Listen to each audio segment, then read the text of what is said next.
Online class റൂമിലേക്ക് എല്ലാവർക്കും സ്വാഗതം.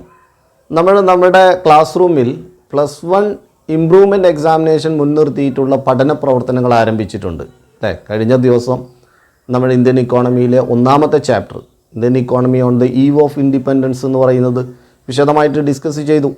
പ്രീവിയസ് ക്വസ്റ്റ്യൻ പേപ്പറിലെ പ്രധാനപ്പെട്ട ക്വസ്റ്റ്യൻസ് ഏതൊക്കെയാണ്, അതിനെ ആൻസറിങ് ചെയ്യേണ്ട രീതികളൊക്കെ, അങ്ങനെയുള്ള ഭാഗങ്ങളൊക്കെയാണ് കഴിഞ്ഞ ദിവസം നമ്മുടെ ക്ലാസ് റൂമിൽ നടത്തിയത്.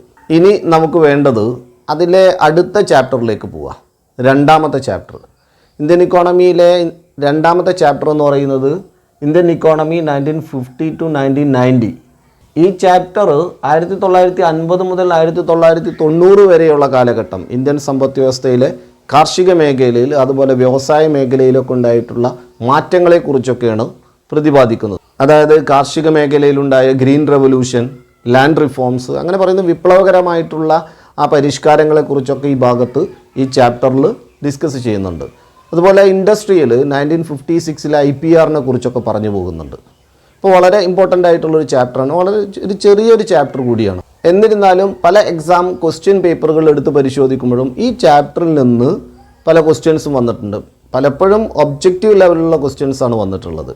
ആ ക്വസ്റ്റ്യൻസ് നമുക്കിവിടെ പരിശോധിക്കാം. ഇപ്പോൾ ഒബ്ജക്റ്റീവ് ലെവലിലുള്ള ക്വസ്റ്റ്യൻസ് വരുമ്പോൾ ഉയർന്ന ഗ്രേഡിന് വേണ്ടി പരിശീലിക്കുന്നവർ ആ ചാപ്റ്ററിനെ നല്ലതുപോലെ സ്പെസിഫിക് ആയിട്ട് എടുത്ത് ഓരോ ഭാഗങ്ങളും എടുത്ത് അനാലിസിസ് നടത്തേണ്ടതുണ്ട്. അവിടുത്തെ ക്വസ്റ്റ്യൻസ് നമുക്ക് പരിശോധിച്ച് കഴിഞ്ഞാൽ അറിയാം ഏതൊക്കെ തരത്തിലുള്ള ക്വസ്റ്റ്യൻസാണ് വന്നിരുന്നതെന്നുള്ളത്. ഇവിടെ നിങ്ങൾക്ക് സ്ക്രീനിൽ കാണാം ആ ചാപ്റ്ററിൽ നിന്ന് പ്രധാനമായിട്ട് വന്നിരിക്കുന്ന ക്വസ്റ്റ്യൻസ് ഏതൊക്കെയാണെന്നുള്ളത് ഇവിടെ ഒന്ന് പരിശോധിച്ച് കഴിഞ്ഞാൽ കാണാവുന്നതാണ്. ഈ രണ്ടാമത്തെ ചാപ്റ്ററിൽ നിന്ന് വന്ന ഒരു പ്രീവിയസ് ക്വസ്റ്റ്യൻ ഇതായിരുന്നു: which of the following statement is not true with respect to the industrial policy resolution 1956. 1956 industrial policy resolution IPRുമായിട്ട് കണക്ട് ചെയ്തിട്ട് ചോദ്യമാണ്. Basis of the second 5-year plan classified industrials into 3 categories: promoted regional equality, abolished industrial licensing. അപ്പോൾ IPRനെ കുറിച്ച് കാര്യമായിട്ട് നമ്മൾ മനസ്സിലാക്കി കഴിയുമ്പോൾ നമുക്കിതിൻ്റെ ആൻസർ വളരെ ക്ലിയർ ആയി കഴിഞ്ഞു. ദെൻ മറ്റൊരു ക്വസ്റ്റ്യൻ ഇതായിരുന്നു: which Indian 5-year plan recognised the importance of human capital in economic growth? 3rd 5-year plan ആണോ, 6th 5-year പ്ലാൻ ആണോ, 4th 5-year പ്ലാൻ ആണോ, 7th 5-year പ്ലാൻ ആണോ? അപ്പോൾ പ്ലാനുകളിൽ കുറച്ചുകൂടി കൺഫ്യൂസിങ് ആയിട്ടുള്ള ഒരു ക്വസ്റ്റ്യനാണിത്. ഇങ്ങനെയുള്ള ക്വസ്റ്റ്യനും വരാം. ഇങ്ങനെയുള്ള ക്വസ്റ്റ്യൻസ് വന്നു കഴിഞ്ഞാൽ നമുക്ക് പ്ലാനുകളെക്കുറിച്ച്, ഓരോ പ്ലാനും എന്താണ് പ്രധാനമായിട്ടും ലക്ഷ്യമാക്കിയിരുന്നത് എന്നതിനെക്കുറിച്ച് നമ്മൾ അറിഞ്ഞിരിക്കേണ്ടത് തന്നെയുണ്ട്. കാരണം ഓരോ പ്ലാനിനും പ്രത്യേകമായിട്ടുള്ള പൊതുവായിട്ടുള്ള 4 ഒബ്ജക്റ്റീവുകൾ നമ്മൾ ഈ ചാപ്റ്ററിൽ ഡിസ്കസ് ചെയ്യുന്നുണ്ട്. മറ്റൊരു ക്വസ്റ്റ്യൻ ഇതായിരുന്നു: list any 3 arguments each in favour of and against green revolution. ഹരിത വിപ്ലവത്തിന് അനുകൂലമായിട്ടും അതിന് ഓപ്പോസിറ്റായിട്ടുള്ള ആർഗ്യുമെൻറ്റ്സ് ഇവിടെ എഴുതേണ്ടതാണ്. അപ്പോൾ ഹരിത വിപ്ലവം എന്ന് പറയുന്നതും ലാൻഡ് റിഫോംസ് എന്ന് പറയുന്ന ഈ ചാപ്റ്ററിലെ കാർഷിക രംഗത്തുണ്ടായ വിപ്ലവകരമായിട്ടുള്ള മാറ്റമാണ്. ആ ഭാഗം നമ്മളിവിടെ ഡിസ്കസ് ചെയ്യുന്നുണ്ട്, നിങ്ങൾക്ക് അറിയാവുന്നതാണ്. ആ രീതിയിൽ ഇതിനെ ആൻസർ ചെയ്യേണ്ടതുണ്ട്. മറ്റൊരു ക്വസ്റ്റ്യൻ ഇതായിരുന്നു: name the foreign trade policy adopted by India during 1950 to 1990. 1 mark അതാണ്. അതിൽ തന്നെ B question: identify the policy instruments to protect the domestic industries. എന്ന് പറയുമ്പോൾ 1950-90 കാലഘട്ടത്തിൽ ഇന്ത്യ സ്വീകരിച്ച വിദേശകാര്യ നയത്തിൻ്റെ പേരെന്താണ്? അപ്പോൾ ഇമ്പോർട്ട് സബ്സ്റ്റിറ്റ്യൂഷൻസും അങ്ങനെ പറയുന്ന നമ്മൾ ഫോറിൻ ട്രേഡുമായിട്ട് ബന്ധപ്പെടുത്തി ഇന്ത്യ എടുത്ത പോളിസികളെ കുറിച്ചിട്ട് അവിടെ പറയുന്നുണ്ട്. ആ ഭാഗങ്ങൾ കാര്യമായിട്ട് നമ്മൾ ഇനിയും ഡിസ്കസ് ചെയ്യാൻ പോവുകയാണ്. അതുപോലെ ബി എന്ന് പറയുന്നത് ആഭ്യന്തര വ്യവസായങ്ങളെ സംരക്ഷിക്കുന്നതിനായിട്ട് രൂപീകരിച്ച നയോപകരണങ്ങൾ ഏതെല്ലാമാണ് എന്നാൽ identify the policy instrument to protect the domestic industries. ഇവിടെ 3 മാർക്കിൻ്റെ ക്വസ്റ്റ്യൻസ് ആണ്. വളരെ എളുപ്പം തന്നെ നമുക്കതിനെ ആൻസർ ചെയ്യാനും സാധിക്കും. അപ്പോൾ മനസ്സിലാക്കി വെക്കേണ്ടത് ഇതേ ക്വസ്റ്റ്യൻസ് തന്നെ ആവർത്തിച്ചോളണമെന്നൊന്നുമില്ല, പക്ഷേ ഈ ഒരു ഭാഗങ്ങളൊക്കെ പ്രത്യേകമായിട്ട് എടുത്ത് ചോദ്യങ്ങൾ വരുന്നുണ്ട്. മറ്റൊരു ക്വസ്റ്റ്യനായിട്ട് വന്നിരുന്നത് ഇതാണ്: the second 5-year plan was based on the idea of. Second 5-year plan എന്ന് പറയുന്നത് ആരുടെ ആശയത്തെ ബേസ് ചെയ്തിട്ടാണ്? Jawaharlal Nehru, John Mathai, PC Mahalanobis, Mukherjee. അപ്പോൾ 5-year പ്ലാനുമായിട്ട് ബന്ധപ്പെടുത്തിയിട്ടുള്ള ക്വസ്റ്റ്യൻസ് വന്നിട്ടുണ്ട്. നിതി ആയോഗ് എന്ന് പറയുന്നത് അത് ട്രാൻസ്ഫോം ചെയ്തു കഴിഞ്ഞു. പ്ലാനുകളുടെ ഹിസ്റ്ററിയാണ് ഇപ്പോൾ ഇവിടെ എടുത്ത് ചോദ്യങ്ങളായിട്ട് വന്നത്. വേറൊരു ക്വസ്റ്റ്യൻ ഇതായിരുന്നു, explain any 3 important goals of 5-year plans in India. ഇന്ത്യയിലെ പഞ്ചവത്സര പദ്ധതികളുടെ 3 വളരെ പ്രധാനപ്പെട്ട ലക്ഷ്യങ്ങളെക്കുറിച്ചാണ്.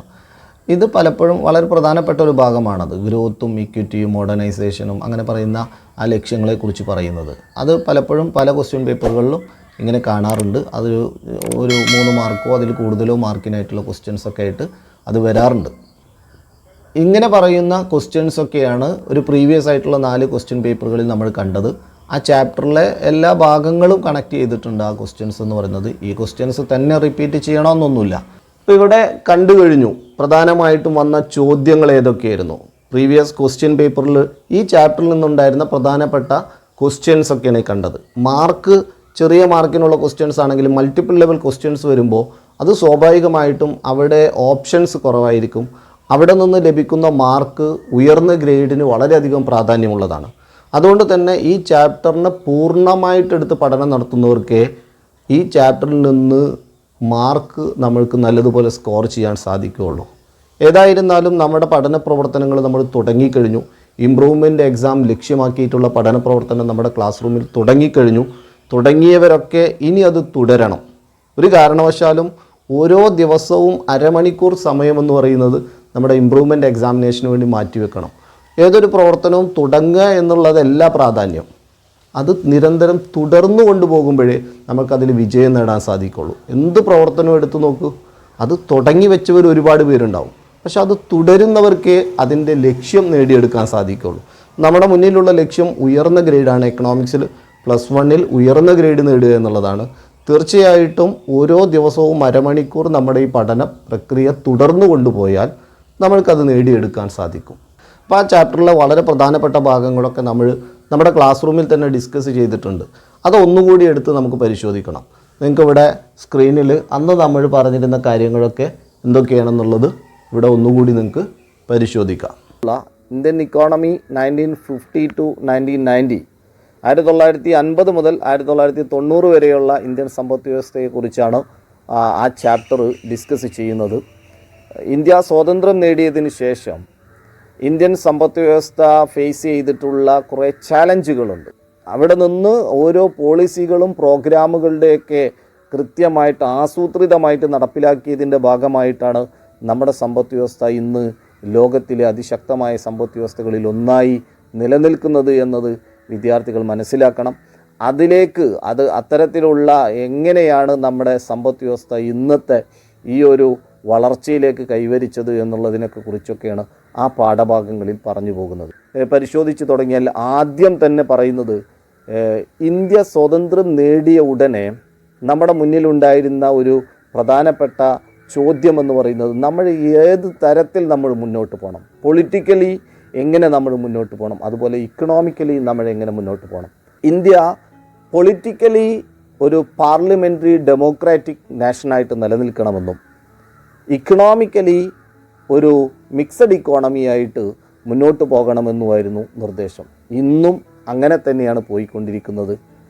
ഡിഫറെൻറ്റ് ടൈപ്സ് ഓഫ് ഇക്കോണമി ആ പാഠഭാഗത്തിൽ പരിചയപ്പെടുത്തി പോകുന്നുണ്ട്. Capitalist economy, socialist economy, mixed economy. അവിടെ അതിൻ്റെ ഫീച്ചേഴ്സും പറയുന്നുണ്ട്. ക്യാപിറ്റലിസ്റ്റ് ഇക്കോണമി എന്ന് പറയുമ്പോൾ അവിടെ മാർക്കറ്റ് ഫോഴ്സസ് ആണ്, അതുപോലെ ലേബർ ഇൻറ്റൻസീവും ക്യാപിറ്റൽ ഇൻറ്റൻസീവും ആയിട്ടുള്ള ടെക്നിക്സൊക്കെ അവിടെ പ്രൊഡക്ഷന് വേണ്ടി ഉപയോഗിക്കുന്നുണ്ട്. പ്രൈവറ്റ് പ്രോപ്പർട്ടി എന്ന് പറയുന്നത് കാര്യമായിട്ട് കാണപ്പെടുന്നതാണ്. പ്രോഫിറ്റ് മോട്ടീവാണ്. ഇതൊക്കെ ക്യാപിറ്റലിസ്റ്റ് ഇക്കോണമിയുടെ പ്രത്യേകതകളാണ്. എന്നാൽ സോഷ്യലിസ്റ്റ് ഇക്കോണമി എന്ന് പറയുമ്പോൾ അവിടെ പബ്ലിക് പ്രോപ്പർട്ടിയാണ് ഉണ്ടാവുക, private property, absence of private പ്രോപ്പർട്ടിയാണ്.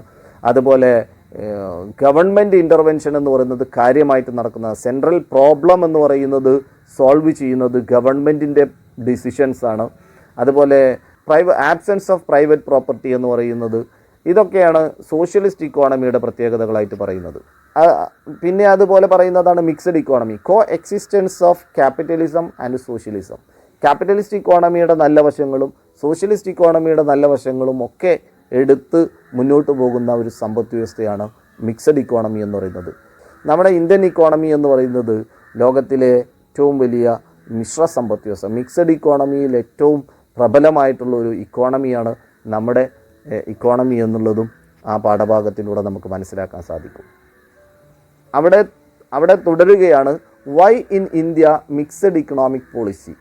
എന്താണ് ഇന്ത്യ മിക്സഡ് ഇക്കണോമിക് പോളിസി എന്ന് പറയുന്നത് എടുക്കാനുണ്ടായ കാരണം?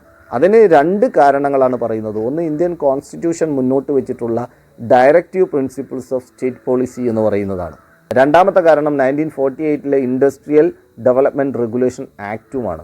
ഈ 2 കാരണങ്ങൾ കൊണ്ടാണ് ഇന്ത്യ മിക്സഡ് ഇക്കോണമി ആയിട്ട് നിലനിൽക്കുന്നതിലേക്ക് ഇന്ത്യയെ നയിച്ചത്. ഇതൊക്കെ പറഞ്ഞ് ആ ചാപ്റ്റർ മുന്നോട്ട് പോകുന്നത് പ്ലാനിങ്ങിനെ കുറിച്ചാണ്, ആസൂത്രണത്തെക്കുറിച്ച്. ഇന്ത്യയിലെ പഞ്ചവത്സര പദ്ധതികൾ സെറ്റപ്പ് ചെയ്യുന്നത് 1950-ലാണെങ്കിലും ഒന്നാം പഞ്ചവത്സര പദ്ധതി 1951 ടു 1956 വരെയാണ് നടന്നത്. അത് നമുക്കറിയാം. ആ പഞ്ചവത്സര പദ്ധതിയുടെ ഫസ്റ്റ് ചെയർമാൻ എന്ന് പറയുന്നത് അന്നത്തെ പ്രധാനമന്ത്രിയായിരുന്ന ജവഹർലാൽ നെഹ്റു ആയിരുന്നു. ഗുൽസാരിലാൽ നന്ദയായിരുന്നു വൈസ് ചെയർമാൻ എന്ന് പറയുന്നത്.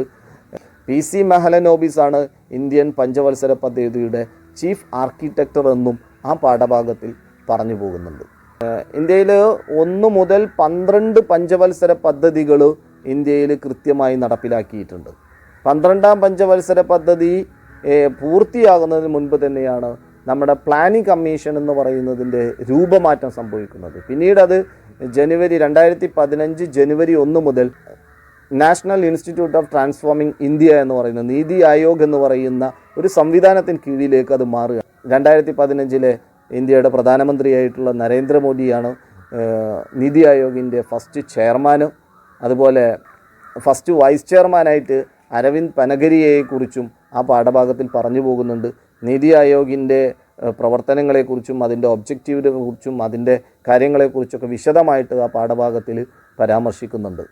അതിനു മുന്നേ ഇന്ത്യയിലെ പഞ്ചവത്സര പദ്ധതികളെക്കുറിച്ച് വിശദമായിട്ട് ആ പാഠഭാഗത്തിൽ തുടക്കഭാഗത്ത് തന്നെ ചർച്ച ചെയ്തു പോകുന്നതായിട്ട് കാണാൻ സാധിക്കും. അവിടെ എന്താണ് പ്ലാനിംഗ് എന്ന് പറഞ്ഞ് തുടങ്ങുന്നു. പ്ലാനിംഗ് എന്ന് പറയുന്നത് ഒരു പ്രോസസ്സാണ്, ഒരു റിസോഴ്സ് അലൊക്കേഷൻ പ്രോസസ്സാണ്. പ്രീ ഡിറ്റർമൈൻ ചെയ്തിട്ടുള്ള ഒരു സർട്ടൈൻ ഗോൾസ് അച്ചീവ് ചെയ്യാൻ വേണ്ടിയിട്ട് റിസോഴ്സ് അലൊക്കേറ്റ് ചെയ്യുന്ന ഒരു പ്രോസസ്സിനെയാണ് പ്ലാനിംഗ് എന്ന് പറയുന്നത്. പ്ലാനിംഗ് എന്താണെന്ന് പറഞ്ഞിട്ട് ഇന്ത്യയിലെ പഞ്ചവത്സര പദ്ധതികൾക്ക് ഉണ്ടായിരുന്ന പ്രധാനപ്പെട്ട ലക്ഷ്യങ്ങൾ എന്തൊക്കെയായിരുന്നു എന്ന് പറയുന്നത്. What are the main objectives of Indian 5-year plans? ഇത് പലപ്പോഴും ക്വസ്റ്റ്യൻ പേപ്പറിൽ കാണാറുണ്ട്. പലപ്പോഴും പല പരീക്ഷയ്ക്കും ചോദ്യമായിട്ട് ഈ ഭാഗത്തു നിന്ന് വരാറുണ്ട്. ഇന്ത്യൻ പഞ്ചവത്സര പദ്ധതിക്ക് പ്രധാനമായിട്ടും 4 ലക്ഷ്യങ്ങളാണ് ഉണ്ടായിരുന്നത്. ഒരുപാട് ലക്ഷ്യങ്ങളുണ്ടായിരുന്നെങ്കിലും അതിനെല്ലാം ക്രോഡീകരിച്ച് പ്രധാനമായിട്ടും 4 ലക്ഷ്യങ്ങളാണ് ഉണ്ടായിരുന്നത്. അത് ഒന്ന് ഗ്രോത്താണ്, ഇക്കണോമിക് ഗ്രോത്താണ്, സാമ്പത്തിക വളർച്ച നേടുക എന്നുള്ളതാണ് അതിൻ്റെ ഒന്നാമത്തെ ലക്ഷ്യമായിട്ടുണ്ടായിരുന്നത്. രണ്ടാമത്തേത് സെൽഫ് റിലയൻസ് ആണ്, ഒരു സ്വയം പര്യാപ്തത നേടുക, ഇക്കോണമിക് ഒരു സെൽഫ് സഫിഷ്യൻസി നേടുക എന്നുള്ളതായിരുന്നു രണ്ടാമത്തത് എന്ന് പറയുന്നത്. 3 മോഡേണൈസേഷനാണ്. അഗ്രികൾച്ചർ രംഗത്തും ഇൻഡസ്ട്രിയിലൊക്കെ ഒരു മോഡേണൈസേഷൻ, നമ്മുടെ ട്രഡീഷണൽ ആയിട്ടുള്ള അഗ്രികൾച്ചർ സിസ്റ്റമൊക്കെ മാറ്റി പ്രോഡക്റ്റിവിറ്റി കൂട്ടുന്നതിന് ഒരു മോഡേണൈസേഷൻ കൊണ്ടുവരണം. എല്ലാ രംഗത്തും മോഡേണൈസേഷൻ കൊണ്ടുവന്ന് പ്രോഡക്റ്റിവിറ്റി വർദ്ധിപ്പിക്കുക എന്നുള്ളത് ഇന്ത്യൻ്റെ പഞ്ചവത്സര പദ്ധതിയുടെ ലക്ഷ്യമായിരുന്നു. അത് ഇന്ത്യൻ പഞ്ചവത്സര പദ്ധതിയിലെ 4ാമത്തെ പ്രധാനപ്പെട്ട ഒബ്ജക്റ്റീവ് എന്ന് പറയുന്നത് ഇക്വിറ്റി എന്നാണ്. Reducing the inequality between people, ജനങ്ങൾക്കിടയിലുള്ള അസമത്വം കുറച്ചു കൊണ്ടുവരിക. വളരെ താഴെ തട്ടിൽ കിടക്കുന്നവർക്ക് പോലും അവരുടെ ബേസിക് നീഡ്സ് സാറ്റിസ്ഫൈ ചെയ്യാൻ സാധിക്കണം. അത് ഈ പഞ്ചവത്സര പദ്ധതിയുടെ ഒരു പ്രധാനപ്പെട്ട ലക്ഷ്യം കൂടിയായിരുന്നു. അതുപോലെ പഞ്ചവത്സര പദ്ധതിയിൽ നമ്മൾ മുന്നോട്ട് വെച്ച പല ലക്ഷ്യങ്ങളുണ്ട്. Poverty alleviations, industrial development, agriculture enhancement, import substitutions, ഇതൊക്കെ പല ലക്ഷ്യങ്ങളായിരുന്നെങ്കിലും പ്രധാനമായിട്ട് ഹെഡ് ചെയ്യുന്ന ലക്ഷ്യമെന്ന് പറയുന്നത് ഈ 4 എണ്ണമായിരുന്നു. 1950 നമ്മുടെ കാർഷിക രംഗത്ത് ആയിരുന്നു ഈ അഗ്രികൾച്ചറായിരുന്നു ഒരു പ്രിഡോമിനൻറ്റ് സെക്ടർ എന്ന് പറയുന്നത്. എന്നാൽ 2015 വന്നപ്പോൾ സർവീസ് സെക്ടർ എന്ന് പറയുന്നത് കാര്യമായിട്ട് എൻഹാൻസ് ചെയ്യപ്പെട്ടിട്ടുണ്ട് എന്നുള്ളത് ആ പാഠഭാഗം പരിശോധിച്ചാൽ അറിയാം. ഇന്ത്യൻ ഇക്കോണമി 1950 to 1990 എന്ന് പറയുന്ന ആ ചാപ്റ്ററിൽ ചേഞ്ചസ് ഇൻ അഗ്രികൾച്ചർ സെക്ടർ എന്ന് പറയുന്നത് വളരെ പ്രധാനമുള്ളതാണ്. കാർഷിക രംഗത്ത്, ഇന്ത്യൻ സമ്പദ് വ്യവസ്ഥയിലെ കാർഷിക രംഗത്ത് 1950 മുതൽ 1990 വരെയുള്ള കാലഘട്ടങ്ങളിൽ എന്ത് മാറ്റമാണ് സംഭവിച്ചത്? ഒരുപാട് മാറ്റങ്ങൾ നടന്നിട്ടുണ്ട് ഫേവറബിളായിട്ടുള്ള. അതിൽ വളരെ പ്രധാനമായിട്ടും 2 ചേഞ്ചസാണ് ആ കാർഷിക രംഗത്തുണ്ടായ വിപ്ലവകരമായിട്ടുള്ള മാറ്റം എന്ന് പറയുന്നത്. 2 ചേഞ്ചസാണ്. അതിലൊന്ന് ലാൻഡ് റിഫോംസ് ആണ്, രണ്ടാമത്തത് ഗ്രീൻ റവല്യൂഷനാണ്. ഈ പാഠഭാഗത്ത് ലാൻഡ് റിഫോംസിനെ കുറിച്ചും ഗ്രീൻ റവല്യൂഷനെ കുറിച്ചും വിശദമായിട്ട് പറഞ്ഞു പോകുന്നുണ്ട്. ഇന്ത്യയിൽ കാർഷിക മേഖലയിൽ ഉണ്ടായ ഒരു ചേഞ്ച് എന്ന് പറയുന്നത് ലാൻഡ് റിഫോമാണ്. ലാൻഡ് റിഫോംസിൻ്റെ പ്രധാനപ്പെട്ട 2-3 ലക്ഷ്യങ്ങളുണ്ട്. അതിലൊന്ന് reducing inequalities in land distribution. ഇന്ത്യയിലെ ഭൂപ്രഭുക്കന്മാരായിട്ട് കുറേ ആളുകൾ, ഭൂമിയില്ലാത്ത കുറേ കർഷകർ, ഇത്തരം ഈ ഒരു അസമത്വം കുറച്ചു കൊണ്ടുവരുന്നതിന് വേണ്ടിയാണ് ഇന്ത്യ ഗവൺമെൻറ് ധീരമായിട്ടുള്ള ഈ ഒരു നിയമം കൊണ്ടുവരുന്നതും ഈ ഒരു സ്റ്റെപ്പിലേക്ക് കടക്കുന്നതും.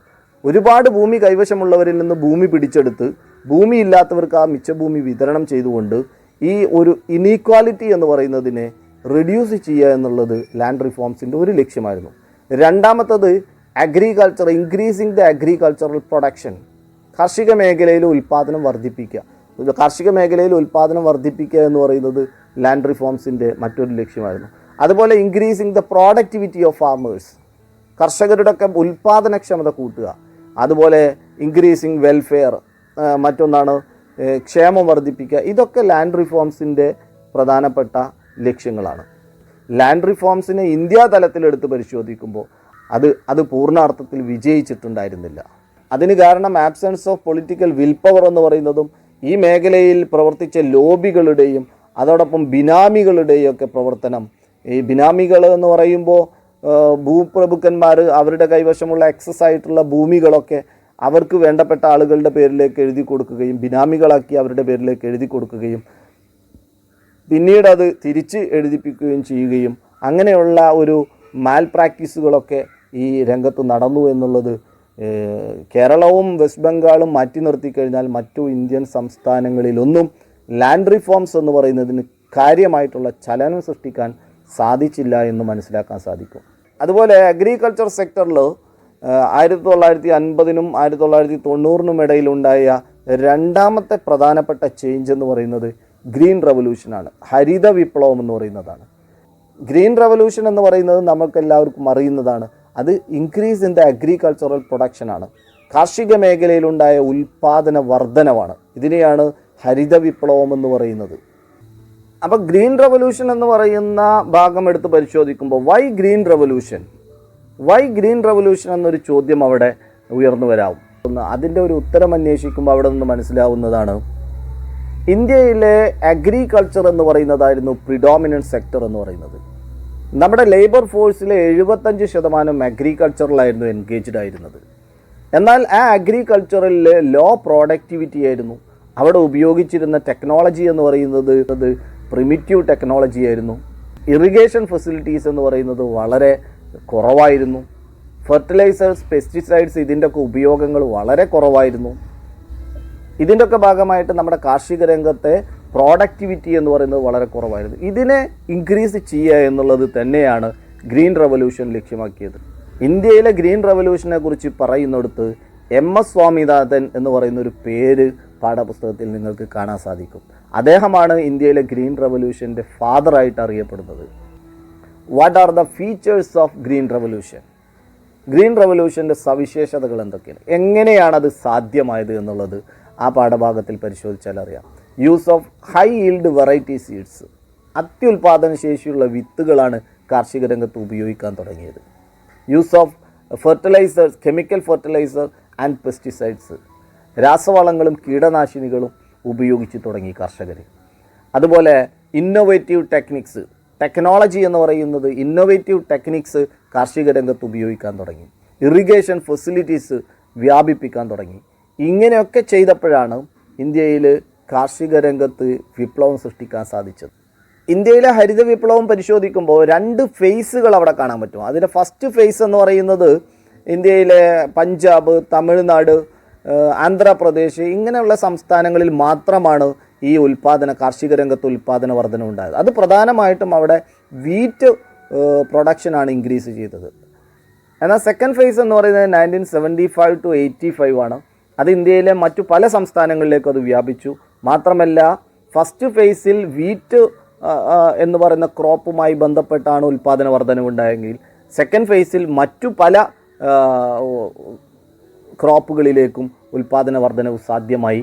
ഇതിൻ്റെ ഭാഗമായിട്ട് അഗ്രികൾച്ചറൽ പ്രോഡക്റ്റിൻ്റെ പ്രൈസ് റെഡ്യൂസ് ചെയ്യാൻ തുടങ്ങി. ഇത് പാവപ്പെട്ടവരിലേക്ക് വളരെ കുറഞ്ഞ വിലക്ക് സാധനങ്ങൾ കിട്ടാൻ തുടങ്ങി. അഗ്രികൾച്ചറൽ സർപ്ലസ് ക്രിയേറ്റ് ചെയ്യാൻ തുടങ്ങി. ഇന്ത്യൻ ഇക്കോണമിയിൽ അഗ്രികൾച്ചറൽ സർപ്ലസ് ഉണ്ടാവാൻ തുടങ്ങി. ഇതൊക്കെ സെക്കൻഡ് ഫേസിലാണ് സംഭവിച്ചത്. പിന്നീട് ഗ്രീൻ റവല്യൂഷൻ്റെ ബെനിഫിറ്റുകളെ കുറിച്ചാണ് ആ പാഠഭാഗത്ത് പറഞ്ഞു പോകുന്നത്. അഡ്വാൻറ്റേജസ്, മെറിറ്റ്സ്, ബെനഫിറ്റ്സ് എന്നൊക്കെ വേണമെങ്കിൽ അതിനെ നമ്മൾക്ക് ചാർട്ട് ഔട്ട് ചെയ്യാൻ പറ്റും. പലപ്പോഴും ക്വസ്റ്റ്യൻ പേപ്പറിൽ ഈ ഭാഗത്തു നിന്നൊക്കെ ചോദ്യങ്ങൾ ഉണ്ടാവാറുമുണ്ട്. അത് പരിശോധിച്ച് കഴിഞ്ഞാൽ India become self sufficient in food grains productions. അതാണ് അതിൻ്റെ പ്രധാനപ്പെട്ട ബെനിഫിറ്റ് എന്ന് പറയുന്നത്. ഇന്ത്യക്ക് സെൽഫ് സഫിഷ്യൻസി ഉണ്ടായി, ഫുഡ് ഗ്രെയിൻസിൻ്റെ പ്രൊഡക്ഷനിൽ സെൽഫ് സഫിഷ്യൻസി ഉണ്ടായി എന്നുള്ളതാണ്. പിന്നീട് ഫുഡ് ഗ്രെയിൻസിൻ്റെ പ്രൈസ് റെഡ്യൂസ് ചെയ്യാൻ സാധിച്ചു, അഗ്രികൾച്ചർ പ്രൊഡക്ഷൻസ് ഇൻക്രീസ് ചെയ്യാൻ സാധിച്ചു, ഗവൺമെൻറ്റിന് ബഫർ സ്റ്റോക്ക് ക്രിയേറ്റ് ചെയ്യാൻ സാധിച്ചു, ഇതിൻ്റെ ഭാഗമായിട്ട് പബ്ലിക് ഡിസ്ട്രിബ്യൂഷൻ സിസ്റ്റം എനേബിൾ ചെയ്യാൻ സാധിച്ചു, പാവപ്പെട്ടവർക്ക് കുറഞ്ഞ വിലക്ക് ഭക്ഷ്യവസ്തുക്കൾ ലഭിക്കാൻ തുടങ്ങി. ഇതൊക്കെ ഇതിൻ്റെ ബെനിഫിറ്റുകളാണ്. ഗ്രീൻ റവല്യൂഷൻ്റെ ഡ്രോബാക്സ്, ലിമിറ്റേഷൻസ് എന്ന് പറയുന്നതും ആ പാഠഭാഗത്തിൽ തന്നെ പറഞ്ഞു പോകുന്നുണ്ട്.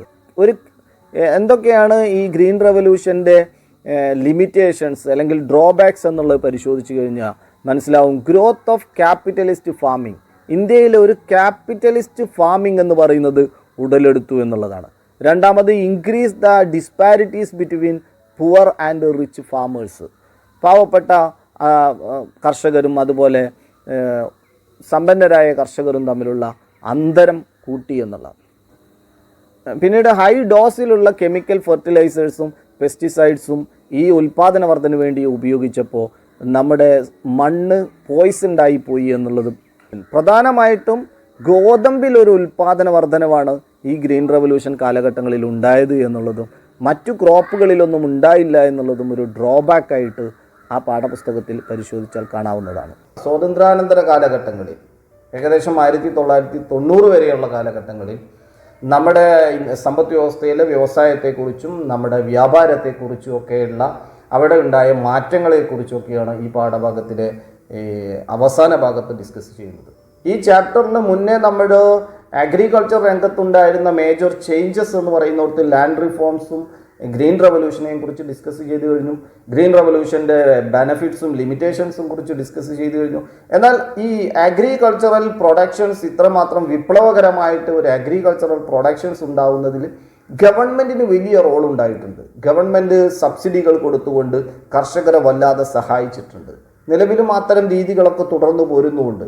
അപ്പോൾ സബ്സിഡി എന്ന് പറയുന്നത് seeds, fertilisers, pesticides, modern technologies, ഇതൊക്കെ കർഷകർക്ക് ന്യായമായ വിലക്ക് അവരുടെ കരങ്ങളിലേക്ക് എത്തുന്നതിന് വേണ്ടി ഗവൺമെൻറ് കാര്യമായിട്ടുള്ള റോള് വഹിക്കുന്നുണ്ട്. അപ്പോൾ സബ്സിഡി എന്ന് പറയുന്ന ആ ഭാഗത്തെ പാഠഭാഗത്തിൽ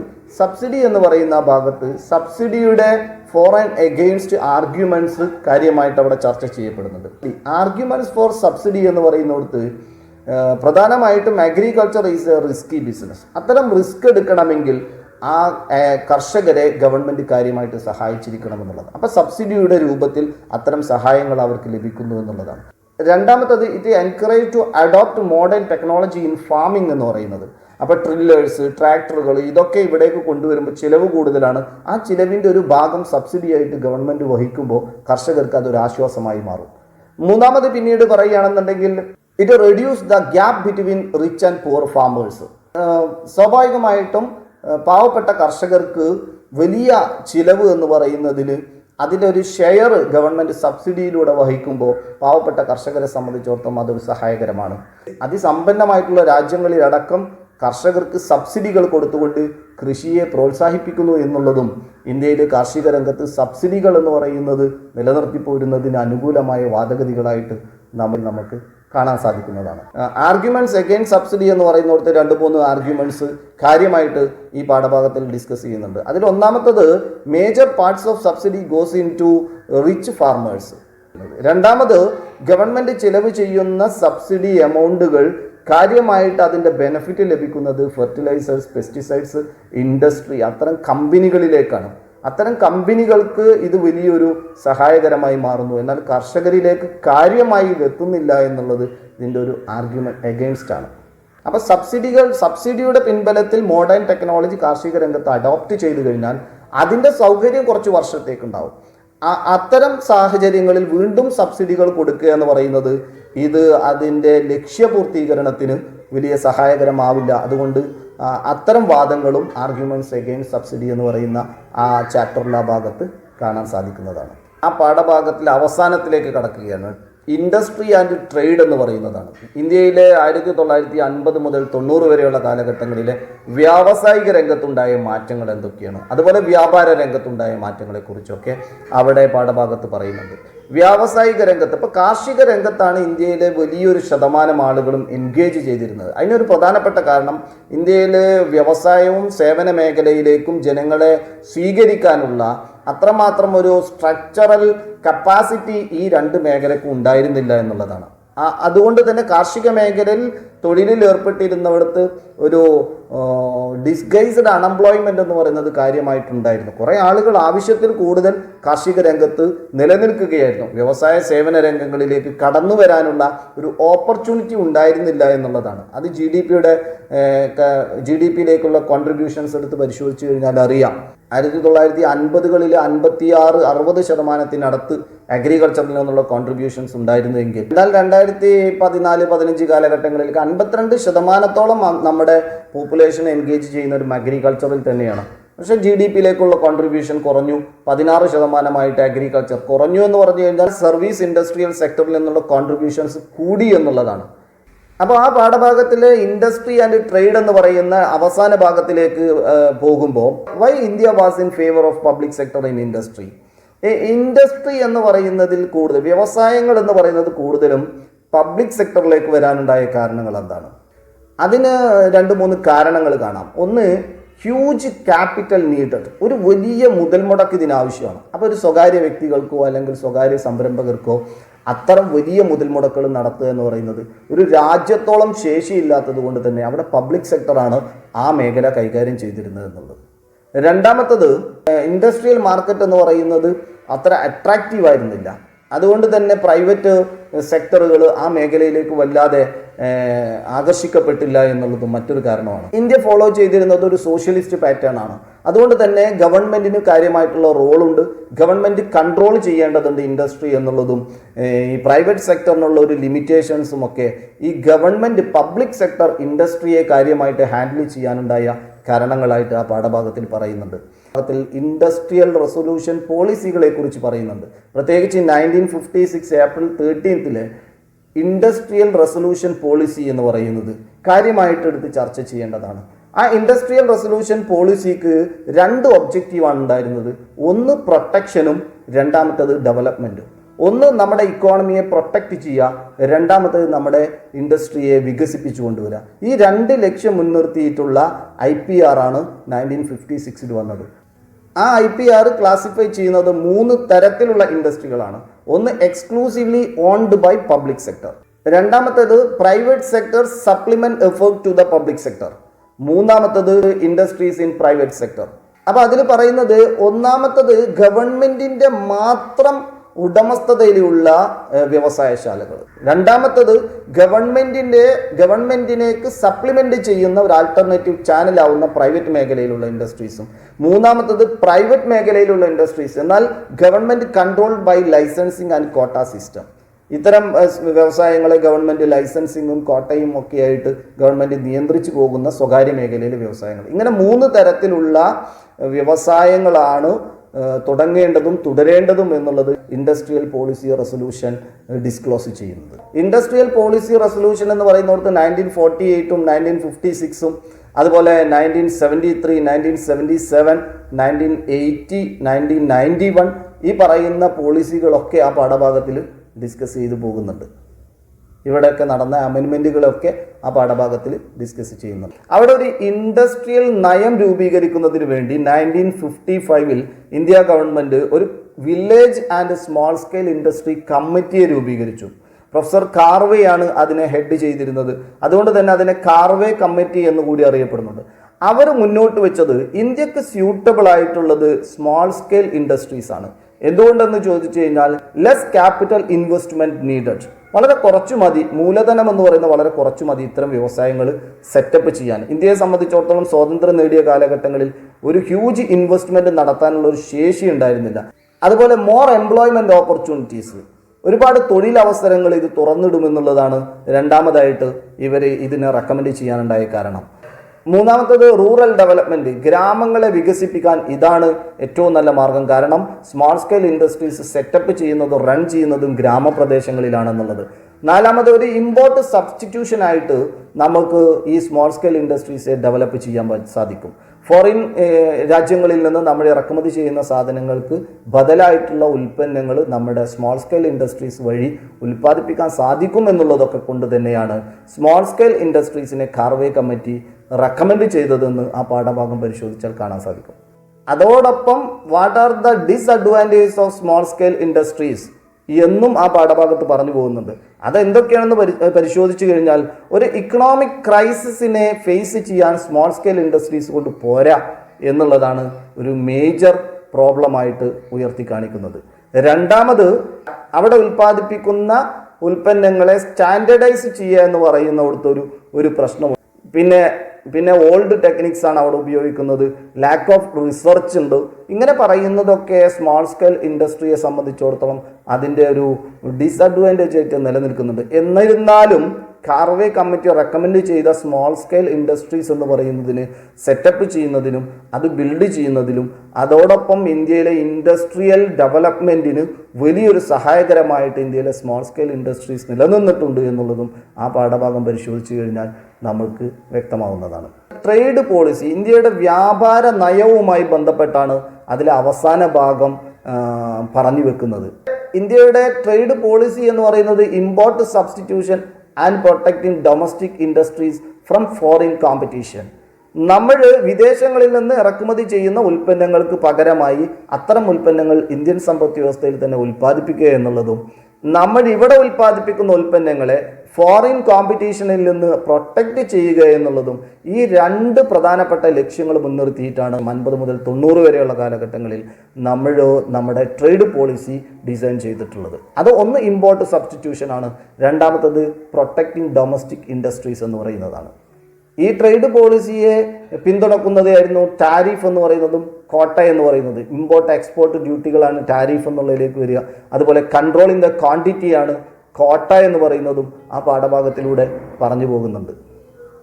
ഈ വക കാര്യങ്ങളൊക്കെ ഡിസ്കസ് ചെയ്ത് ആ ചാപ്റ്ററിൻ്റെ അവസാനത്തിലേക്ക് എത്തുമ്പോൾ എന്ത് എഫക്റ്റാണ് 90കളിലേക്ക് എത്തിയപ്പോഴേക്കും ഇൻഡസ്ട്രിയൽ സെക്ടറിലോ ഈ പറയുന്ന പോളിസികളൊക്കെ ഉണ്ടാക്കിയത്? അത് പരിശോധിച്ച് കഴിഞ്ഞു കഴിഞ്ഞാൽ അറിയാം, increased the contribution of industry to GDP 11.8% to 26.6%. 11.8% നിന്ന് 26.6% എന്ന് പറയുന്നതിലേക്ക് ഇൻഡസ്ട്രിയൽ സെക്ടറിൽ നിന്നുള്ള കോൺട്രിബ്യൂഷൻ, GDP-യിലേക്കുള്ള കോൺട്രിബ്യൂഷൻ ഇൻക്രീസ് ചെയ്തു എന്ന് പറഞ്ഞു കഴിഞ്ഞാൽ അതൊരു ചെറിയ കാര്യമല്ല. അതോടൊപ്പം it's create millions of job opportunities, it's create diversification in industries. ഒരുപാട് പുതിയ എൻ്റർപ്രണേഴ്സിനെ ഈ രംഗത്തേക്ക് കൊണ്ടുവരുന്നതിന് സഹായകമായി. അങ്ങനെ 1950 മുതൽ 90 വരെയുള്ള കാലഘട്ടങ്ങളിലെ ഇന്ത്യയുടെ പോളിസികൾ എടുത്ത് പരിശോധിച്ചാൽ അതൊരു LPQ പോളിസി ആയിരുന്നു, ലൈസൻസിങ് പെർമിറ്റിംഗ് കോട്ട സിസ്റ്റം. ഗവൺമെൻറ് തുറന്നു വിട്ടുകൊടുത്തിരുന്നില്ല. അതുകൊണ്ട് തന്നെ പല വളർച്ചാ മുരടിപ്പുകളും ഈ കാലഘട്ടങ്ങളിൽ ഉണ്ടായിട്ടുണ്ട്.